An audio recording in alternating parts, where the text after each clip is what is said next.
میں نے کہا عمران ہاں آگے بتائیں ماں کیا کرے. تمام خوشیاں موجود ہیں آپ کے پاس، ابھی بھی آپ کی آنکھوں میں آنسو ہیں، آپ کی آنکھیں نم ہو چکی ہیں. ماں جتنی مرضی بہادر ہو، جب بھی کوئی بچہ تکلیف میں ہوتا ہے نا، ماں کی آنکھوں میں آنسو آ جاتے. مانتا ہوں میں ماں ہوں ایک، اور پورا پاکستان کیا باہر کی دنیا جانتی ہے کہ ہمارے یہاں نڈا جیتی ہوئی ہے.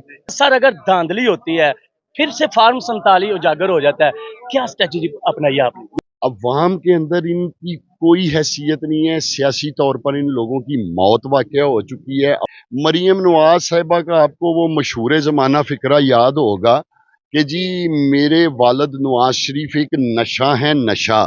اب وہ وقت گیا جب لوگ گلیاں نالیاں اور سڑکوں پہ ووٹ دیتے تھے. وہ اسٹیبلشمنٹ کی ماں ہیں اور ریانہ ڈار صاحبہ جو ہیں یہ پاکستان کے عوام کی ماں ہیں. جی السلام علیکم. جیسا کہ آپ کو پتا ہے الیکشن زور و شور پہ ہے، اس وقت پاکستان بھر سے تمام کینڈیڈیٹ یہاں تشریف فرما ہو رہے ہیں